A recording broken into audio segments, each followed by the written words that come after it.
we've got a function, we've got a program with a number of functions in, and the only thing at the moment that's in what I called the global scope before is this little bit of code down at the bottom. So this is the thing that calls the rest of the code. Now we can define global variables just by creating a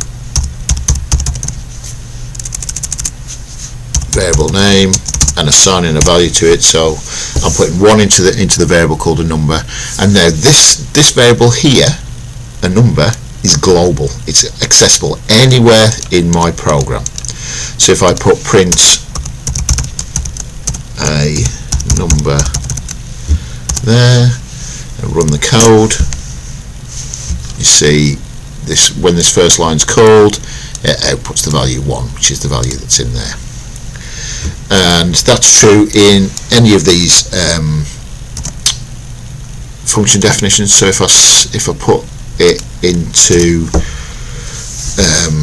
function 1, what we should see is that we get 1s whenever function 1 is called, being printed out. And that's fine. Being able to do that, being able to access these global variables from anywhere is fine. So sometimes if you need to put a constant value in, creating it as a global variable might make sense. Not always, but sometimes. One thing that you quite often want to do though is not have a constant value, a value that doesn't change. You want a value, so if this was the number of lives in a game, we might want to change that number of lives when you lose a life. So we might want to be able to say lives equals lives minus 1, or shorthand version of that, lives minus equals 1. I don't tend to use that notation because I can't read it in the children's work as easily. Now the problem arises in that if I run this code now, I get an error because it says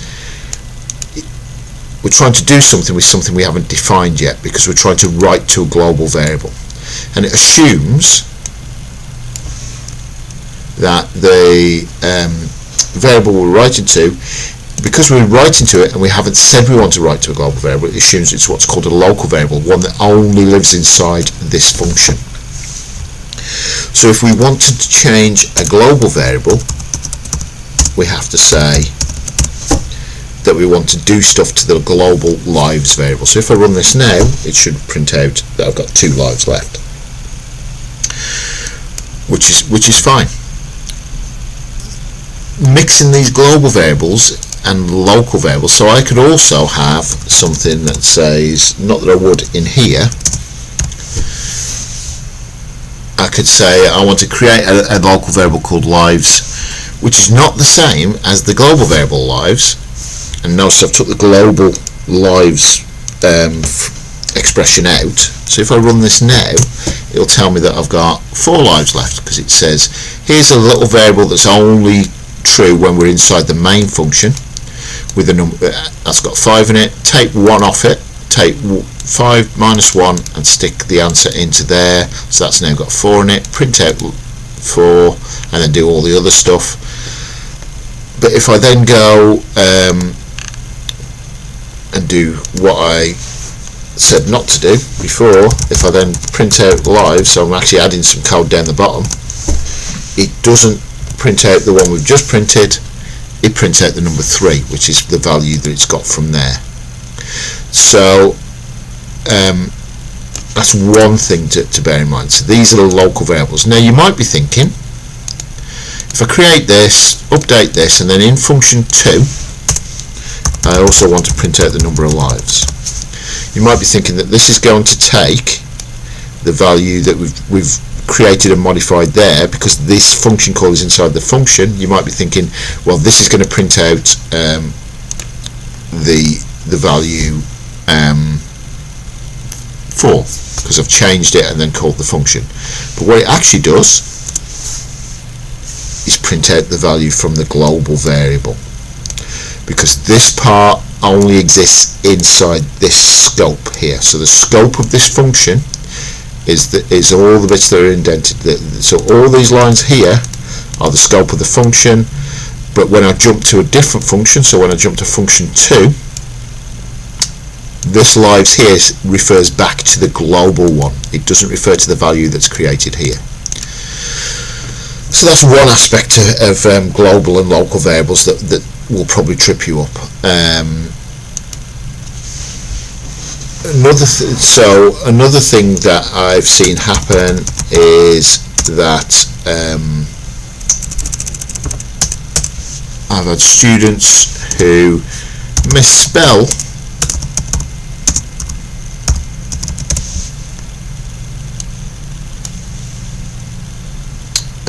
something here.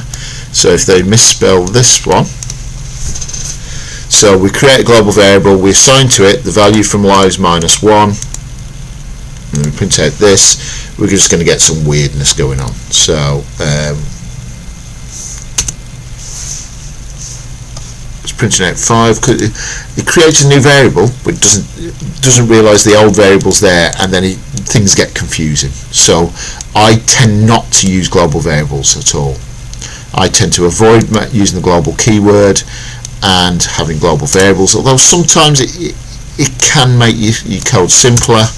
What I would do is as follows. If I want to be able to print out the number of lives I've got in here, I would, in my main, I would create the number of lives as 3, say, and then in function 2 I would pass it a value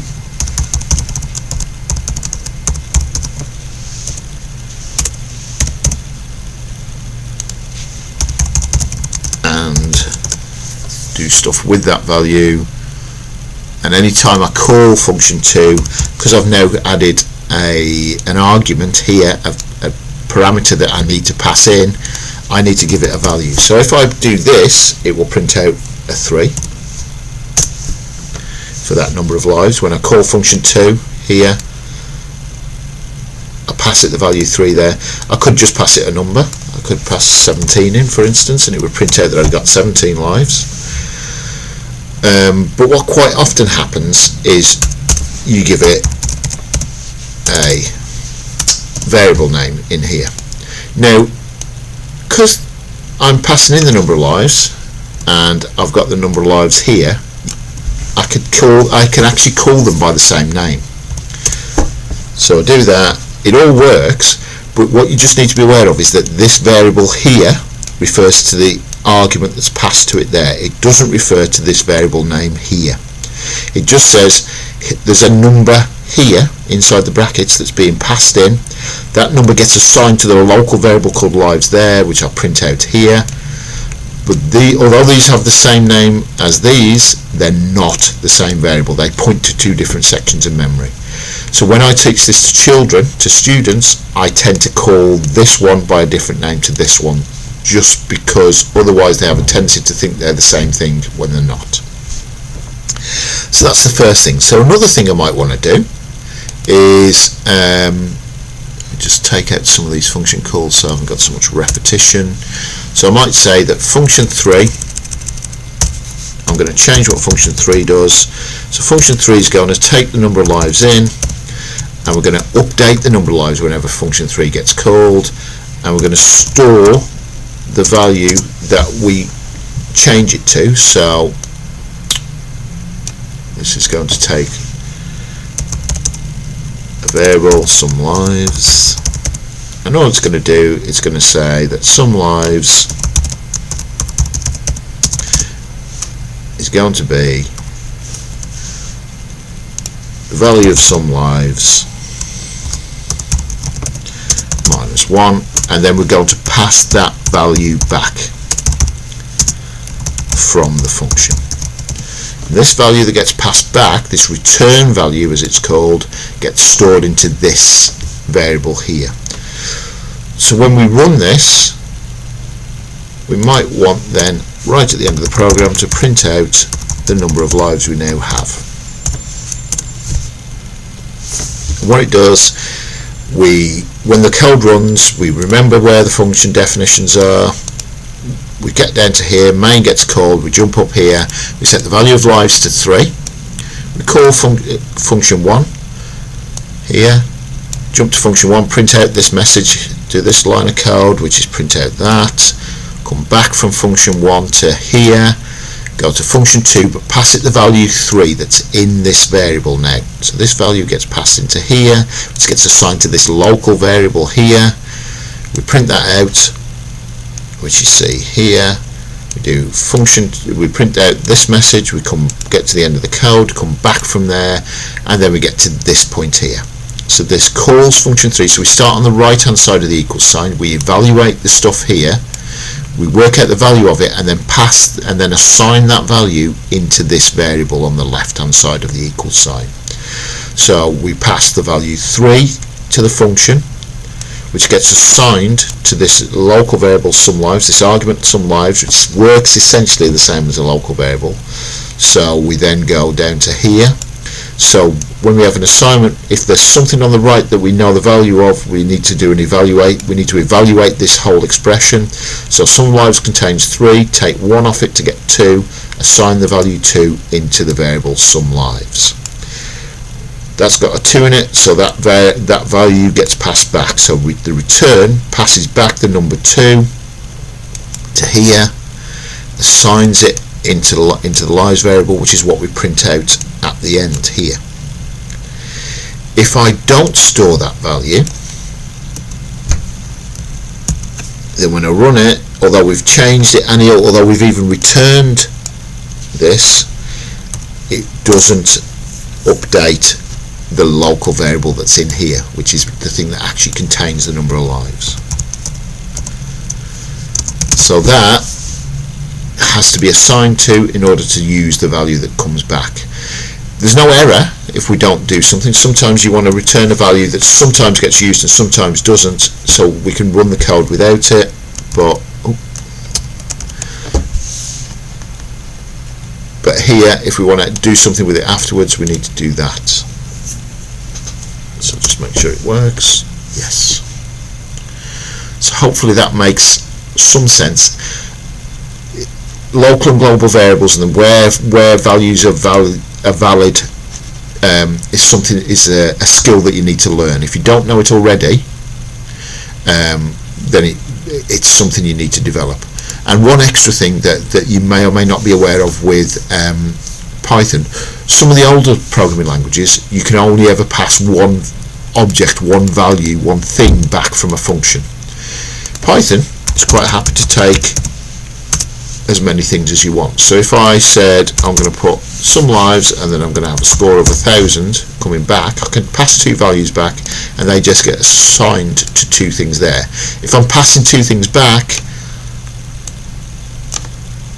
they need to go into 2 objects there, I think.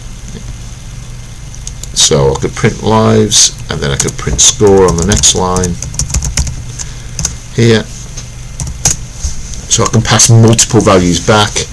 Let me just check what happens, because if I don't pass 2 things back, if I pass 2 things back but don't store them, if I do that, then lives changes from being a value to being what's called a tuple. So it's a list with 2 values in that I then can't change the contents of. So you really want to have both objects there that you're going to pass it back to. And that's the end of that one.